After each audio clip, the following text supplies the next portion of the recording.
Assalamualaikum warahmatullahi wabarakatuh. Waalaikumsalam warahmatullahi wabarakatuh.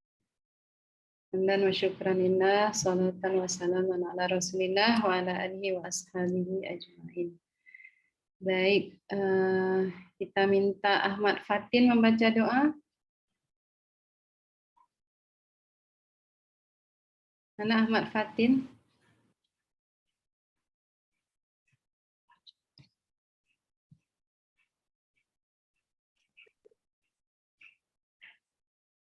Ada Ahmad Fatin?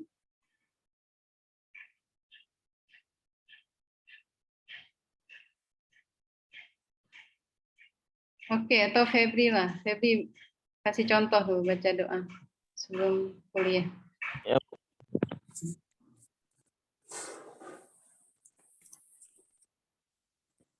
Langsung baca doa, Bu. Ya. Coba yang bisa hidup video, hidupin videonya. Saya mau lihat wajah-wajahnya di pagi Senin ini.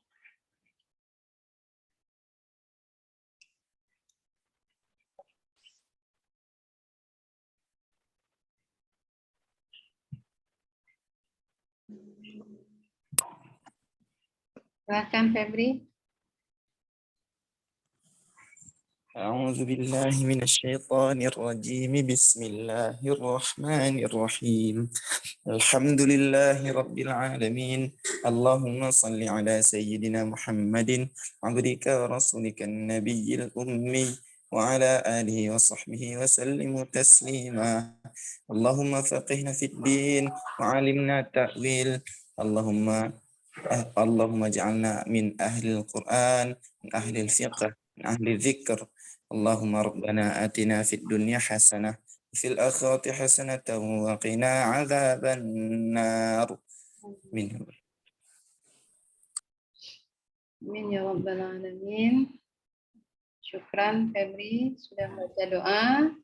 Pertemuan yang lain saya harapkan khususnya yang ikhwan ya.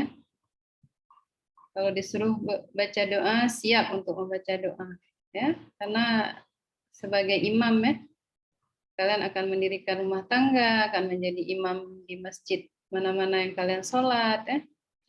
Jadi harus bisa ya.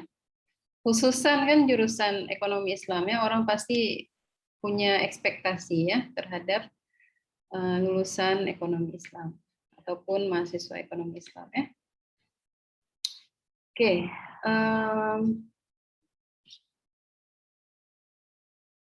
Hari ini kita akan menyambung kuliah tentang akuntansi Islam.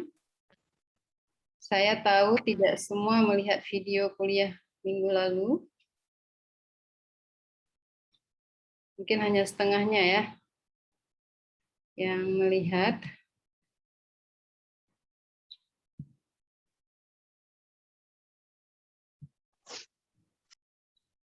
Walaupun kalian tidak menonton video itu, saya harap kalian membaca ya apa yang saya minta kalian untuk membaca. Ya. Manfaatnya untuk kalian sendiri, bukan untuk saya ataupun orang lain. Ya. Manfaatnya kalian sudah berkomitmen untuk kuliah, ya, membayar uang kuliah, ya, hasil dari kerja keras orang tua. Nah, kalau tidak sungguh-sungguh di dalam berkuliah, artinya kalian tidak mendapatkan manfaat dari usaha yang kalian berikan dan juga orang tua kalian berikan supaya kalian bisa kuliah dengan sebenar-benarnya, ya. Oke. Oke. Minggu lalu kita membahas tentang sejarah ya dan perkembangan akuntansi syariah, ya. Nah, hari ini kita memasuki topik yang semakin khusus, ya. Kita melihat tentang kerangka dasar penyusunan dan penyajian laporan keuangan syariah. Oke. Nah, setiap standar akuntansi di dunia ini ya, baik yang dikeluarkan di negara manapun maupun dikeluarkan oleh penyusun standar akuntansi dunia ya, seperti International Financial Reporting Standards ya atau IFRS ya. memiliki yang namanya kerangka dasar ya atau conceptual framework. Oke. Nah, kita akan melihat kenapa diperlukan conceptual framework atau kerangka dasar di dalam penyusunan sebuah standar akuntansi ya, terutamanya standar akuntansi syariah. Oke. Sesuai yang kalian mungkin membaca dari materi minggu yang lalu, mungkin kalian sudah bisa mengidentifikasi perbedaan konsep akuntansi konvensional dengan akuntansi syariah ya. Baik dari pembahasan kita dari awal pertemuan tentang konsep syariah, bagaimana efek atau impact-nya terhadap pengembangan konsep akuntansi syariah. Ya. Nah, secara ringkasnya, sesuai yang dibahas oleh pemikir-pemikir ekonomi dan akuntansi syariah atau akuntansi Islam, ya. Kalau kita membandingkan fondasi filosofis akuntansi konvensional dengan akuntansi Islam, akuntansi konvensional dibangun atas dasar rasionalisme ekonomi, ya. Sehingga itu yang menjadi asas di dalam pengembangan disiplin ekonomi ataupun akuntansi konvensional. Ya. Sementara akuntansi syariah berbasis kepada nilai-nilai keagamaan, nilai-nilai tauhid yang terkandung di dalam agama kita. Ya. Nah, akuntansi konvensional bersifat sekuler, ya, karena dibangun dari sistem kapitalis yang sekuler dan juga individualistik. Ya, ketika kita menyatakan bahwa akuntansi konvensional itu akarnya adalah dari sistem kapitalis yang sekuler, maka implikasinya bahwa sistem yang dibangun itu berasaskan kepada konsep individualistis. Ya. Mungkin kalian sudah banyak membahas ataupun membaca tentang jenis-jenis sistem ekonomi di dunia, ya, sistem ekonomi kapitalis, sosialis, dan ekonomi Islam. Ya. Ekonomi kapitalis berasaskan individualistis, ya, karena manusia itu secara individual didorong seluas-luasnya untuk memperkaya dirinya sendiri, ya. Sementara ekonomi sosialis kebalikannya, manusia itu didorong untuk memperkaya komunitas ya atau masyarakat ya. Tidak ada kepemilikan pribadi di dalam ekonomi sosialis ya. Sementara ekonomi Islam merupakan sebuah ekonomi yang holistik yang tidak hanya menekankan kepemilikan ataupun hak-hak pribadi atau individual, namun juga menekankan kepentingan hak-hak publik atau masyarakat ya. Jadi kita tidak berada di sebelah kapitalis, tidak juga berada pada ekstrim yang lainnya yaitu sosialis ya. Islam menekankan bahwa publik dan individu itu memiliki hak masing-masing dan prioritas masing-masing ya. Nah, kenapa secara pribadi kita dibenarkan untuk menjadi kaya, mengumpulkan kekayaan, mengumpulkan resources, namun pada saat yang sama ada instrumen-instrumen yang diwajibkan kepada kita untuk memastikan harta yang kita kumpulkan itu didistribusikan kepada masyarakat luas ya. Kenapa ada instrumen zakat, wakaf, infak, sedekah dan lain sebagainya ya. Karena ada hak-hak publik yang perlu diutamakan juga selain daripada hak-hak individual atau pribadi ya. Nah, dengan demikian, ketika kita mengatakan individualistis pada konsep atau paradigma akuntansi konvensional, maka implikasinya juga adalah memaksimalkan keuntungan, profit maximization. Ya. Nah, dalam akuntansi Islam, ya, seharusnya keuntungan yang dikejar adalah keuntungan yang wajar, ya, fair profit, ya. Yang layak ya, bukan profit maximization. Ya, walaupun kalian bisa mengargue ya, bahwa praktik lembaga keuangan syariah sekarang masih pada tataran untuk mencari keuntungan ya. Keuntungan tidak salah di dalam Islam ya. Jangan pula kita mengatakan bahwa sesuatu yang syariah itu harusnya tidak ada keuntungan, tidak ada unsur keuntungan. No. dalam sisi syariah keuntungan dibenarkan untuk dicari sesuai caranya yang dibenarkan. Kemudian juga ada mekanisme untuk mendistribusikan keuntungan itu pada waktu kemudiannya. Ya. Kepemilikan mutlak, karena kita katakan tadi bahwa individu memiliki hak yang mutlak. Ya. Tidak ada konsep di dalam paradigma konvensional yang individu itu diwajibkan untuk mengeluarkan hartanya sebagaimana di dalam konsep Islam, ya. Sementara bagi Muslim kita memiliki kewajiban untuk membayarkan kekayaan kita dalam bentuk persentase tertentu, ya, dalam bentuk zakat. Oke. Nah, jadi inilah konsep-konsep yang menjadikan perkembangan akuntansi konvensional dan akuntansi Islam itu menjadi berbeda, ya. Nah, tekanan akuntansi Islam itu juga ekuitas, ya, bukan hutang, ya. Kalian ingat bahwa sumber pendanaan perusahaan atau organisasi atau entitas itu berasal dari hutang dan ekuitas, ya. Nah, di dalam ekonomi Islam, ya, begitu juga turunannya kepada akuntansi Islam, yang harusnya lebih difokuskan itu adalah ekuitas, bukan debt atau hutang, ya. Kita mendorong kegiatan-kegiatan permodalan atau pendanaan yang bersumber dari ekuitas, ya, ada bagi hasil dan lain sebagainya, bukan dalam berbentuk hutang. Bukan tidak dibenarkan, tetapi lebih direkomendasikan untuk kepada equity based financing, ya, atau pendanaan yang berasaskan ekuitas, ya. Oke. Nah, kembali kita kepada kerangka konseptual. Saya mengatakan tadi bahwa kerangka konseptual itu adalah sesuatu yang wajib ada di dalam pengembangan standar akuntansi dimanapun, ya, di negara manapun, dalam konteks entitas apapun, ya. Nah, kerangka konseptual ini seperti basic guidance, ya, panduan yang paling asasi di dalam pengembangan sebuah standar akuntansi, ya.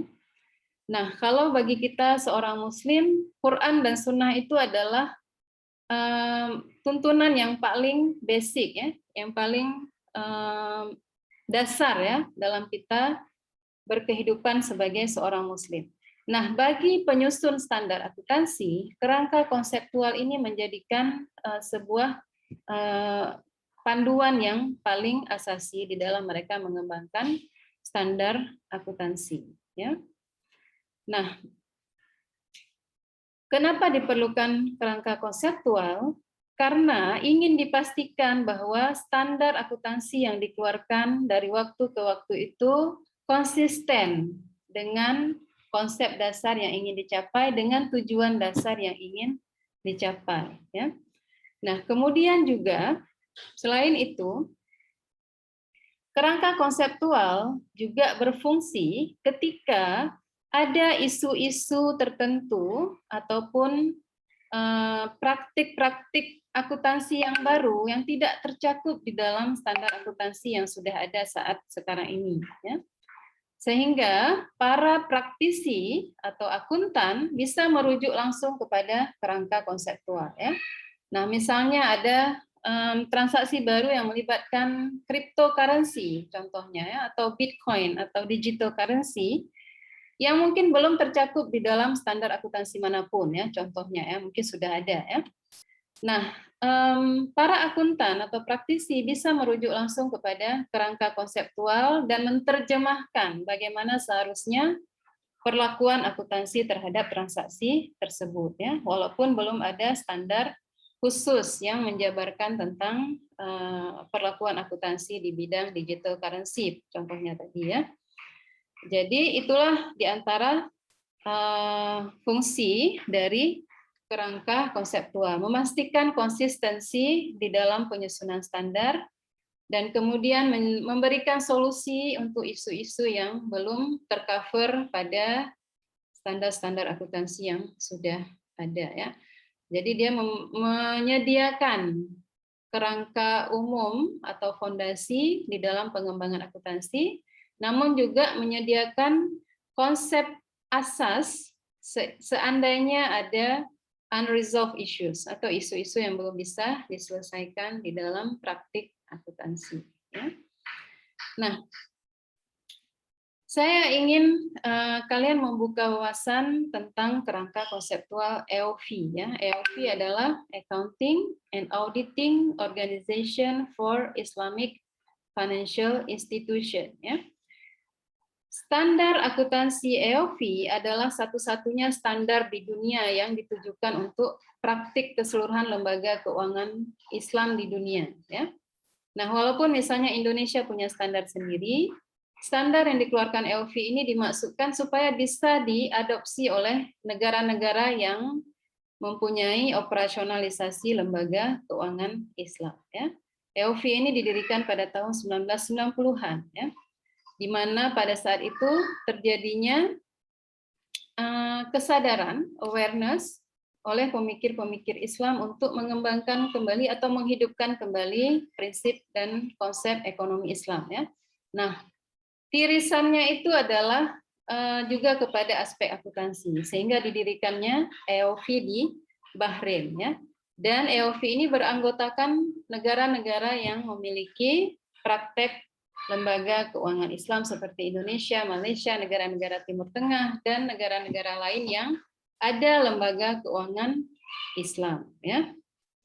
Nah, seiring perjalanannya, EOV ini menghadapi tantangan karena negara-negara yang ada di dunia ini juga dituntut untuk mengadopsi standar akuntansi dari International Accounting Standard Board yang ada di Inggris. Ya. Itu adalah lembaga yang menyusun standar akuntansi internasional untuk keseluruhan negara juga. Ya. Jadi adopsi EOV oleh negara-negara Islam bisa kita katakan ataupun negara non-Islam namun ada lembaga keuangan Islam di negara tersebut seperti Amerika dan Inggris mengalami tantangan ya karena pada saat yang sama negara-negara ini juga dituntut untuk mengikuti IFRS ya International Financial Reporting Standards ya. Nah, seperti Malaysia pada awal-awalnya tahun 2000 mereka memiliki standar sendiri yang merujuk kepada EOV ya.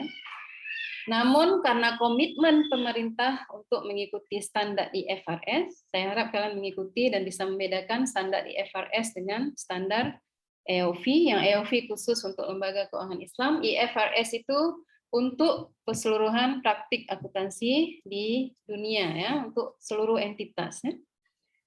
Nah, seperti Malaysia, awalnya dia punya standar akuntansi syariah sendiri seperti Indonesia ya.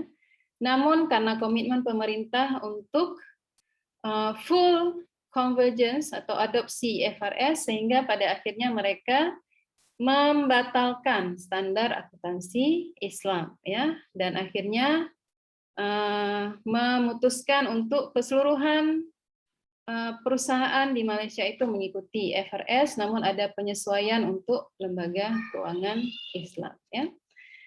Jadi ada isu menarik di antara kepentingan IFRS ya di dunia ini ya sudah diadopsi oleh lebih 100 negara.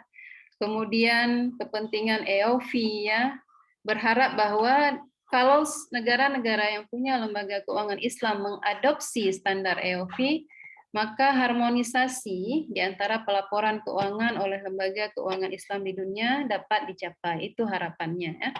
Namun seiring perjalanannya banyak tantangan yang harus dihadapi untuk mencapai tujuan tersebut ya. Nah, EOV ini untuk pengetahuan kalian bukan hanya mengeluarkan standar akuntansi ya, namun juga mengeluarkan standar auditing, standar tata kelola, governance dan juga standar syariah ya. Jadi kalau kalian perlu meneliti tentang standar syariah untuk wakaf, EOV ini mengeluarkan standar syariah untuk wakaf dan lain sebagainya ya, ada dalam bentuk bahasa Arab dan juga bahasa Inggris ya. Nah, kerangka konseptual EOV seperti saya katakan tadi setiap standar akuntansi itu punya kerangka konseptual. Jadi EOV juga memiliki kerangka konseptual ya. Nah, tujuan kerangka konseptual EOV ini juga memberikan panduan untuk untuk mengidentifikasi batas-batas akuntansi dan pelaporan keuangan, ya. Bagaimana mereka harus diakui, pengakuannya, pengukurannya, dan bagaimana penyajian di dalam laporan keuangan, ya. Nah, secara dasar mungkin tidak banyak berbeda dengan tujuan kerangka konseptual dari standar akuntansi yang konvensional, ya. Namun dari segi apa ada yang baru masuk nih? Dari segi tujuan secara khusus itu memiliki perbedaan, ya. Nah, di dalam akuntansi, praktik akuntansi di Indonesia juga memiliki conceptual framework, ya. Memiliki kerangka dasar, ya. Nah, secara umum ada kerangka dasar untuk keseluruhan standar akuntansi di dunia, ya. Namun ada kerangka dasar dalam pelaporan keuangan syariah yang diterbitkan oleh DSAK IAI, ya, Ikatan Akuntan Indonesia bagian akuntansi syariah, ya, yang menyediakan kerangka yang lengkap, ya, termasuk sisi akuntansi dan juga sisi fiqh transaksi yang sesuai dengan syariah, ya. Nah, kalau kalian melihat dalam bentuk gambar kerangka dasar pelaporan keuangan syariah yang diterbitkan oleh DSAK IAI, maka fondasi yang paling dasar itu adalah Quran dan Sunnah, ya, dan fatwa, ya, kemudiannya, ya. Setelah itu baru kerangka dasar akuntansi yang berlaku di Indonesia, ya. Saya tidak punya ininya. Ini adalah kerangka dasar umum seperti yang diterbitkan oleh IFRS, ya. Nah, saya ingin kalian cari nanti gambar dari kerangka dasar pelaporan keuangan syariah, ya, yang diterbitkan oleh DSAK IAI, ya, Dewan Penyusun Standar Akuntansi Syariah Ikatan Akuntan Indonesia, ya. Tujuannya itu akan berbeda, ya. Ini dari sisi konvensional, ya, IFRS, ya. Kalau IFRS, ya, atau akuntansi konvensional, tujuannya adalah menyediakan informasi keuangan yang bermanfaat di dalam pengambilan keputusan, terutamanya oleh pemilik dana, ya, atau investor dan kreditor, ya. Nah, tujuan itu berbeda dengan tujuan yang ditekankan di dalam konteks akuntansi Islam, ya. Kita bukan hanya ingin mencapai tujuan untuk menyediakan informasi keuangan untuk pemegang dana, namun lebih luas daripada itu, ya. Nah, kalau kita melihat level kedua setelah tujuan, ya, yang kadang-kadang kita panggil sebagai bridging level, ya, yang perantara di antara tujuan dengan bagaimana implementasi dari praktik akuntansi, ya. Karakteristik kualitatif, ya. Kenapa disebut bridging level kedua ini? Karena kita menentukan syarat informasi seperti apa yang perlu disajikan di dalam laporan keuangan dan elemen-elemen apa saja yang perlu disajikan di dalam laporan keuangan, ya. Kalau kita melihat karakteristik kualitatif mungkin tidak banyak perbedaan, ya, di antara akuntansi konvensional dan akuntansi Islam, ya. Namun elemen ini adalah perspektif akuntansi konvensional seperti saya katakan tadi. Elemennya akan berbeda, ya. Sayang sekali saya tidak menyertakan yang gambar akuntansi Islamnya, ya. Elemennya akan berbeda, ya. Di sini hanya aset, liabilitas, ekuitas, penghasilan dan biaya. Sementara kita punya dana donasi, ya, seperti zakat, infak dan lain sebagainya, ya. Sehingga laporan keuangan syariah itu juga berbeda, ya. Tidak hanya terdiri dari laporan posisi keuangan, laba rugi dan lain sebagainya, ya. Nah, kerangka konseptual EOV ditujukan untuk mempromosikan harmonisasi sesuai yang saya elaborasi tadi, juga menjadi panduan untuk standar masa depan, ya, dan membantu di dalam menangani transaksi. Ini sudah saya bahas di awal tadi, kenapa kita perlu kerangka konseptual. Ada praktik-praktik yang belum tercakup pada masa sekarang di dalam standar akuntansi yang sudah ada, sehingga perlu kerangka konseptual. Ya. Oke. Nah, di dalam mengembangkan kerangka konseptual, mungkin ini terlalu teoritis ya, agak berat untuk kalian memahami, namun saya harapkan bisa menangkap ide-ide utamanya. Ya. Ada beberapa hal yang dilakukan di dalam mengembangkan kerangka konseptual, ya. Karena EOV ini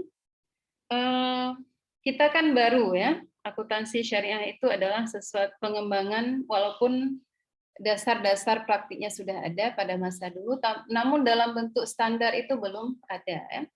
Sehingga para pionir di dalam akuntansi Islam ini harus menentukan bagaimana pendekatan yang terbaik di dalam mengembangkan kerangka konseptual dan juga standar akuntansi syariah. Ya.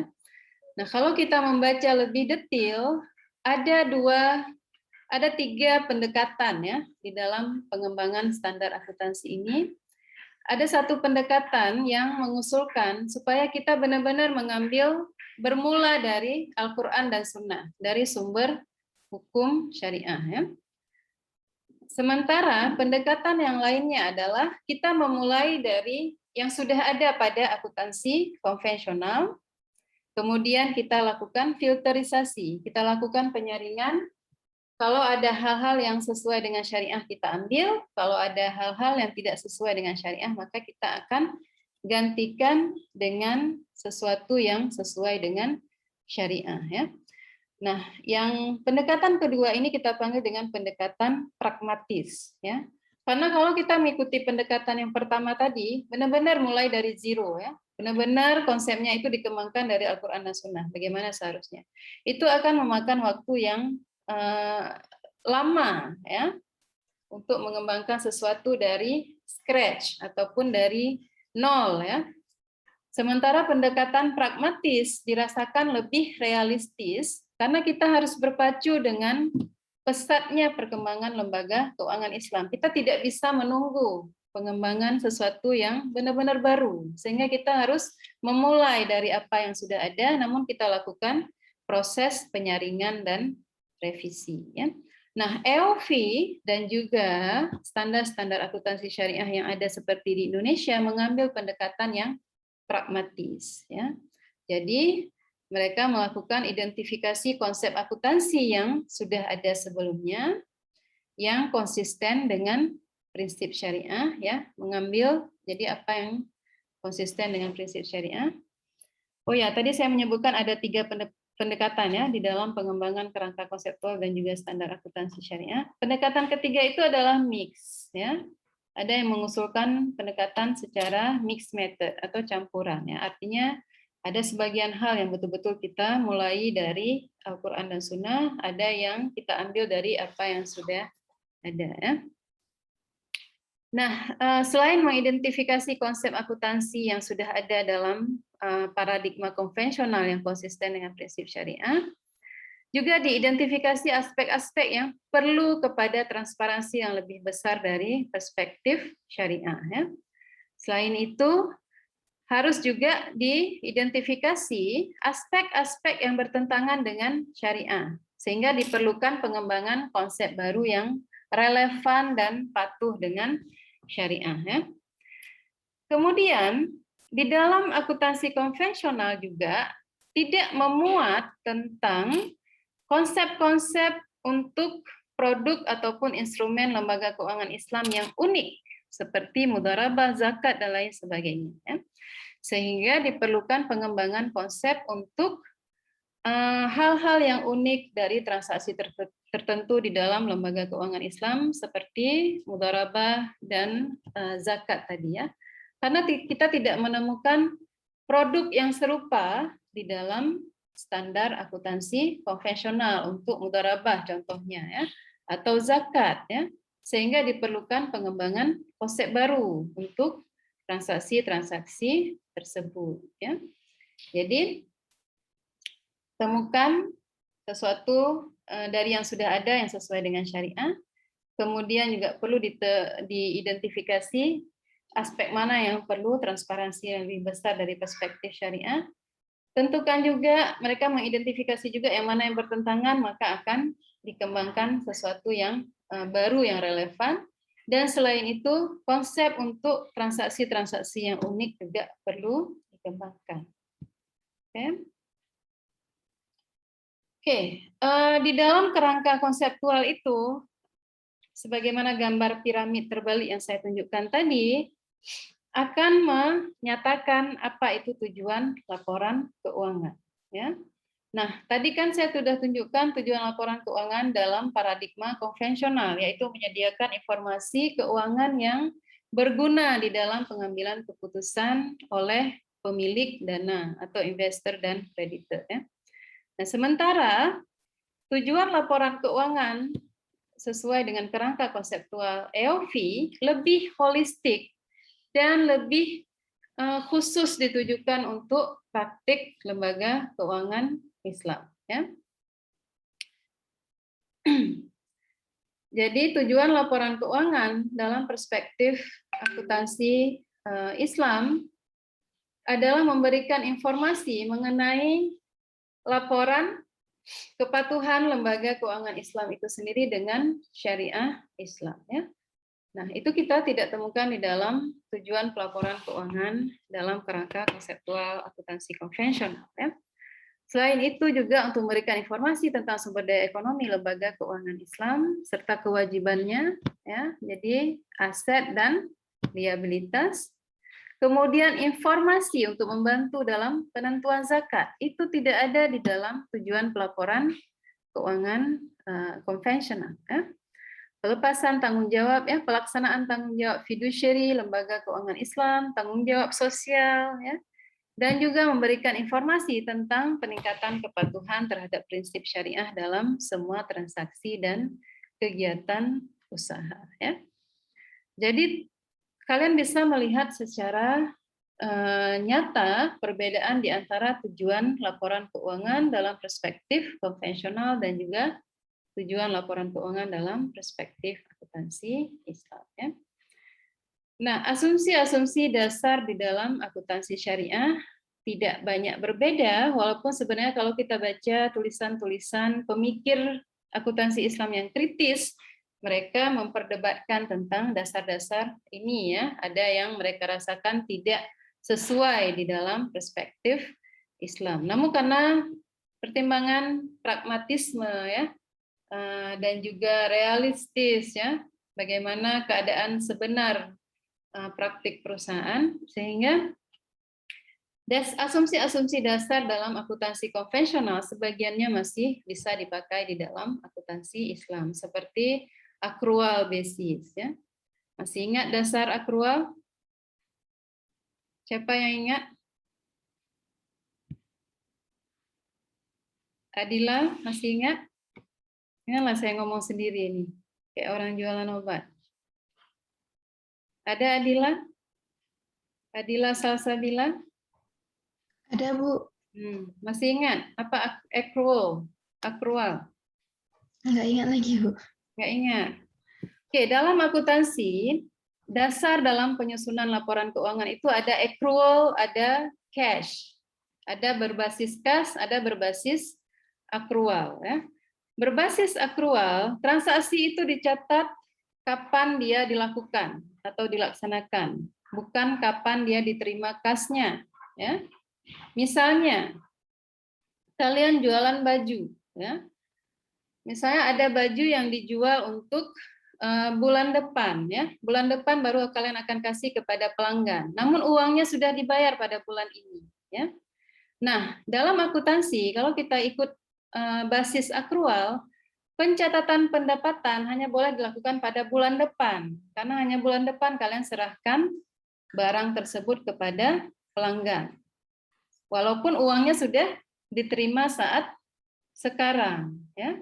Tapi kalau berbasis kas, maka pendapatan akan dicatat pada saat uang itu diterima. Bisa dibedakan? Basis akrual dan basis kas?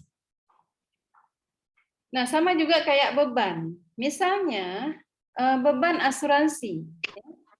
Kita bayar untuk setahun ke depan. Ya. Nah, kalau mengikuti dasar akrual, beban tersebut belum bisa kita catat karena belum kita gunakan. Ya. Yang kita catat hanya yang kita gunakan pada bulan ini saja. Misalnya kita melakukan pencatatan untuk bulan ini. Ya. Yang lain akan kita catat sebagai pembayaran pendahuluan ya untuk asuransi yang akan menjadi bagian dari aset. Ya. Itu adalah dasar akrual. Ya. Jadi transaksi kita akui pada saat kejadian, bukan pada saat kas diterima atau dibayar. Ya. Nah, perbedaannya di dalam akuntansi Islam, tidak keseluruhan transaksi itu berbasis kepada dasar akrual. Ya.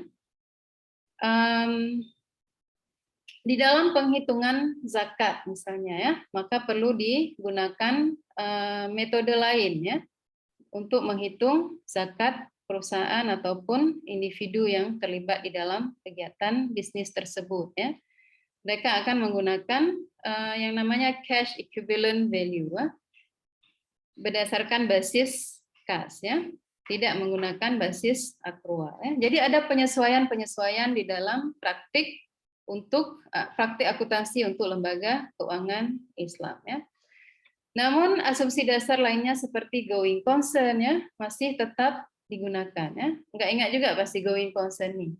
Kita beranggapan bahwa perusahaan itu akan tetap beroperasi sampai ada indikasi yang menunjukkan bahwa perusahaan itu akan bangkrut. Ya, jadi kita tetap melakukan pencatatan keuangan berasumsikan bahwa perusahaan itu akan tetap berada di dalam kegiatan operasional. Ya. Oke. Oke, kita sekarang melihat level kedua tadi. Masih ingat level pertama itu tujuan, ya. Jadi itu adalah isi dari kerangka konseptual. Ya. Di level kedua adalah karakteristik kualitatif informasi keuangan syariah. Ya. Bagaimana syarat-syarat informasi yang kita sediakan itu harus memenuhi kriteria-kriteria tertentu yang dipanggil dengan karakteristik kualitatif. Ya. Oke, karakteristik tidak banyak perbedaan dengan akuntansi konvensional karena masih bisa digunakan ya karakteristik tersebut ya di dalam kerangka konseptual konvensional. Itu kualitas tinggi, relevansi ya. Informasi yang kita sediakan itu harus relevan ya. Untuk menjadi relevan maka harus tepat waktu. Kemudian dapat dimengerti, understandable, dapat dimengerti oleh pengguna secara umum, bukan akuntan yang memiliki skill khusus di dalam akuntansi. Ya. Artinya, misalnya kalian menjadi dewan pengawas syariah, kalian harus mampu mengerti laporan keuangan itu secara umum, walaupun tidak secara detail. Ya. Kemudian keandalan, reliable, ya.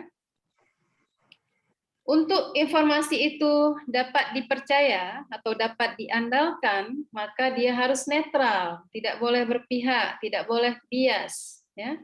Akuntan di dalam menyediakan laporan keuangan tidak boleh hanya mementingkan kepentingan satu-satu pihak. Ya. Misalnya manajernya, manajernya bilang harus gini ya laporannya biar keuntungannya nampak besar. Ya. Seharusnya akuntan tidak boleh mengikuti kepentingan pihak-pihak tertentu.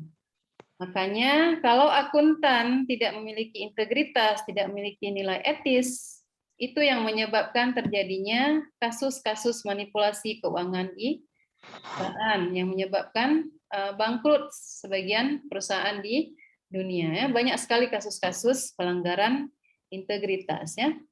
Karena pelaporan keuangan ini memainkan peranan penting di dalam misalnya kepentingan manajer ya. Manajer itu kadang-kadang nilai bonus manajer itu diukur dari berapa besar laba yang boleh diperoleh oleh perusahaan ya.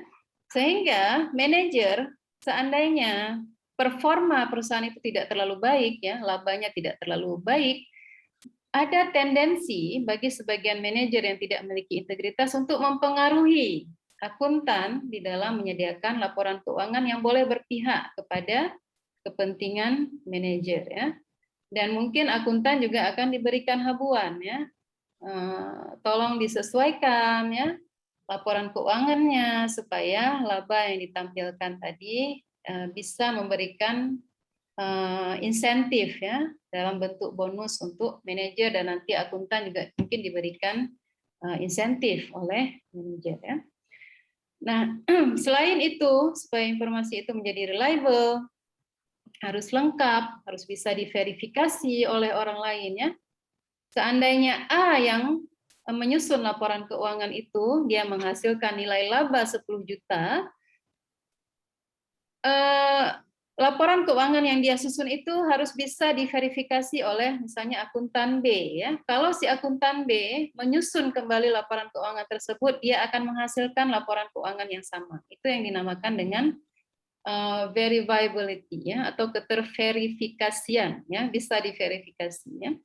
Dan konsistensi dari tahun ke tahun. Oleh sebab itu dituntut untuk mengacu kepada standar akuntansi yang sama, ya. Misalnya di Indonesia, maka panduannya menggunakan standar akuntansi syariah yang dikeluarkan oleh IAI, ya, sehingga diharapkan konsistensi pelaporan keuangan itu bisa tercapai, ya. Keterbandingan, comparabilitas, ya, bisa dibandingkan dengan perusahaan lain karena menggunakan panduan yang sama, ya. Baik, kita beralih ke komponen laporan keuangan, ya. Kalian masih ingat komponen laporan keuangan di dalam paradigma konvensional? Ada laporan posisi keuangan, laporan laba rugi, laporan arus kas, laporan perubahan ekuitas, ya, dan catatan atas laporan keuangan. Berapa itu? Ada 5, ya. Nah, ini di dalam FES nomor 1, ini adalah standar akuntansinya EOV, ya, Financial Accounting Standard. Nomor 1 EOV, bentuk-bentuk laporan keuangan untuk lembaga keuangan Islam itu lebih banyak dibandingkan dengan lembaga konvensional, ya. Kita punya tambahannya, selain yang saya sebutkan tadi, ada pernyataan perubahan di dalam investasi terbatas. Investasi terbatas ini adalah mudharabah muqayyadah. Masih ingat? Ya. Jadi ini adalah restricted investment account, ya. Itu ada laporan tersendiri untuk mudharabah muqayyadah, ya. Apa saja jenis mudharabah? Mudharabah mutlaqah dengan mudharabah muqayyadah, ya. Mudharabah mutlaqah adalah mudharabah yang umum, tidak ada syarat ditentukan oleh investor ketika mereka menginvestasikan dana mereka. Mudharabah muqayyadah atau mudharabah yang terikat, ya, investor menetapkan syarat-syarat tertentu ketika mereka menginvestasikan dana mereka ke dalam bank syariah, ya. Contohnya, investasi saya hanya boleh digunakan untuk kegiatan transaksi di Indonesia, ya, atau investasi saya hanya boleh digunakan di dalam kegiatan bisnis, misalnya manufaktur, ya. Jadi itu termasuk ke dalam mudharabah muqayyadah atau restricted investment account, ya. Oke, selain itu ada pernyataan sumber dan penggunaan dana dalam zakat, ya. Jadi ada laporan khusus untuk zakat, sumber dan penggunaan dana zakat, ya. Kemudian ada pernyataan sumber dan penggunaan dana card, ya. Ada laporan khusus, ya. Dan laporan-laporan lain yang dianggap relevan untuk disusun dan disediakan oleh lembaga keuangan Islam, ya. Nah, tadi kan FES EOV, ya. Untuk pengetahuan kalian, standar akuntansi syariah di Indonesia mengacu kepada standar EOV. Jadi masih harmoni, ya, dengan standar akuntansi yang dikeluarkan oleh EOV ya. Ketika kita menyebutkan PSAK, berarti kita mengacu ke standar akuntansi yang dikeluarkan oleh Ikatan Akuntan Indonesia ya. Nah, di sini adalah untuk lembaga keuangan Islam ya, laporan-laporan yang harus disediakan sama ya dengan yang dinyatakan oleh EOV ya. Termasuk sumber dan penggunaan dana kebajikan. Sumber dan penggunaan dana kebajikan di dalam praktik lembaga keuangan Islam ada akun khusus untuk dana kebajikan. Dari mana datangnya dana kebajikan ini? Mungkin ada yang masih ingat ketika belajar fiqh ekonomi? Ada yang masih ingat? Al-Hadi? Munzil? Ya, Bu. Ingat, dana kebajikan itu dari mana kalau dalam lembaga keuangan Islam? Bisa hadiah gitu ya, hadiah sedekah. Ya, tapi lebih banyaknya misalnya denda ya. Nah, lembaga keuangan Islam tidak dibenarkan mengakui denda itu sebagai pendapatan, sehingga denda itu dimasukkan ke dalam dana kebajikan.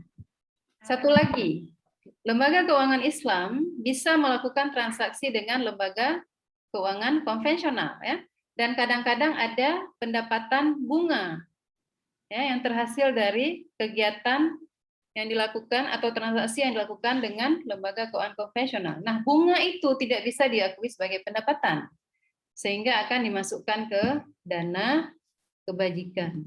Ya, dana kebajikan ini akan disalurkan kepada kegiatan-kegiatan sosial. Ya, jadi agak tidak mungkin lembaga keuangan Islam itu hanya bertransaksi dengan lembaga keuangan Islam, karena posisi kita di dalam sebuah sistem ekonomi yang masih konvensional. Ya. Jadi lembaga keuangan Islam itu bisa saja bertransaksi dengan misalnya Bank Indonesia. Ya. Jadi ada keuntungan yang terhasil misalnya dari transaksi dengan Bank Indonesia ya, atau dengan lembaga keuangan konvensional ya. Keuntungan itu akan masuk ke dalam dana kebajikan. Oke, pemakai atau user ya, pengguna laporan keuangan syariah itu lebih luas dari pengguna laporan keuangan konvensional ya. Karena kita kan punya transaksi-transaksi yang unik tadi ya, seperti ZSwap ya. Dan kita punya pengawas syariah juga yang memantau baik itu dari DSN MUI maupun Dewan Pengawas Syariah yang ditugaskan khusus untuk lembaga-lembaga keuangan Islam ya. Jadi kalian harus bisa menjelaskan ketika orang bertanya siapa saja user atau pengguna laporan keuangan syariah. Semestinya lebih banyak dibandingkan dengan pengguna laporan keuangan konvensional ya. Ini tadi yang saya sebutkan bahwa adanya perdebatan ya di dalam konsep-konsep akuntansi ya.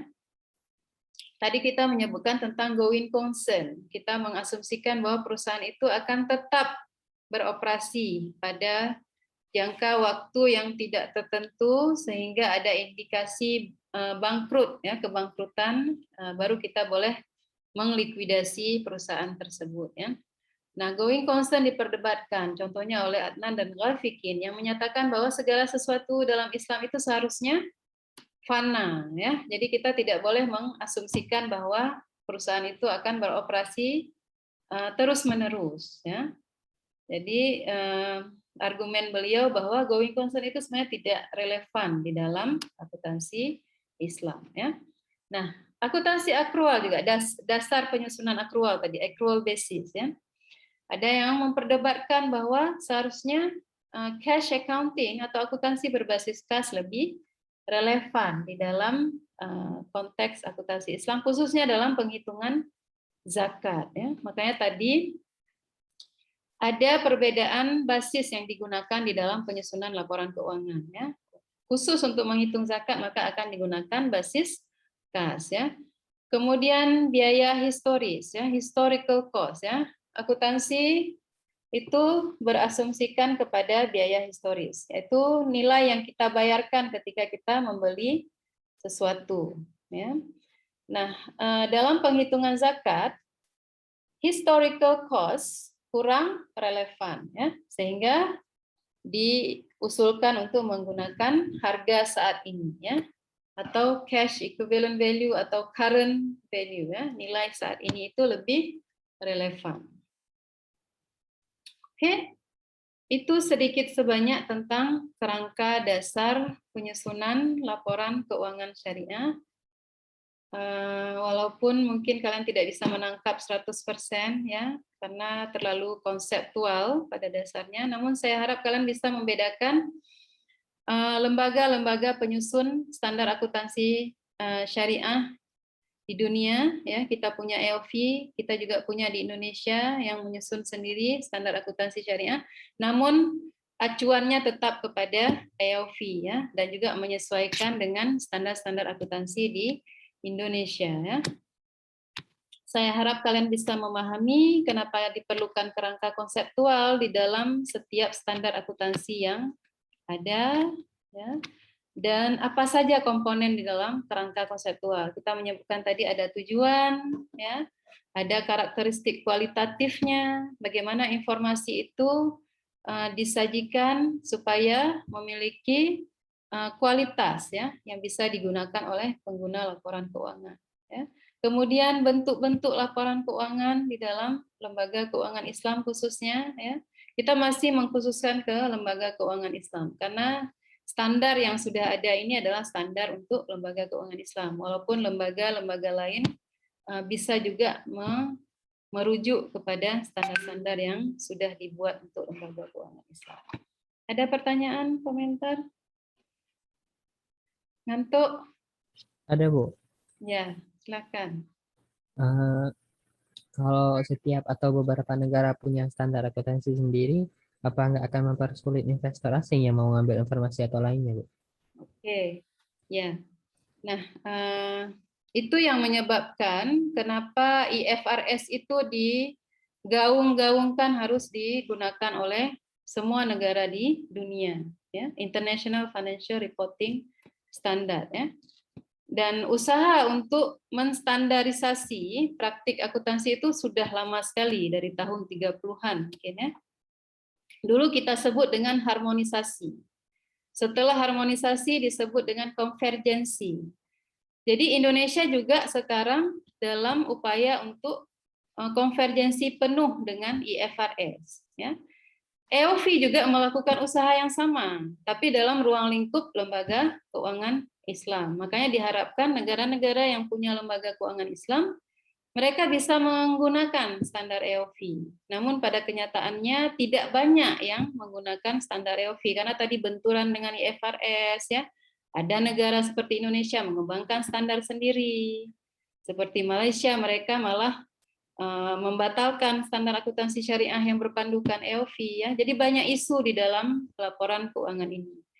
Makanya tadi kalau kamu tanyakan kalau berbeda-beda standar maka akan menyusahkan, iya. Argumen itulah yang menyebabkan bahwa IFRS digunakan oleh kebanyakan negara di dunia pada saat sekarang ini, ya. Yang masih belum menggunakan secara penuh IFRS, contohnya adalah Amerika, ya. Karena Amerika dia juga punya standar sendiri dan tidak mudah, ya, untuk negara superpower seperti Amerika tunduk kepada standar akuntansi yang dikembangkan dari negara lain, ya. Contohnya IFRS. 100 lebih negara menggunakan IFRS. Jadi praktik akuntansi secara umumnya, ya, kita tidak mengatakan dalam ruang lingkup lembaga keuangan Islam, sudah banyak terharmonisasi karena menggunakan standar yang sama, ya. Oke, terima kasih Munzil. Ada pertanyaan lain?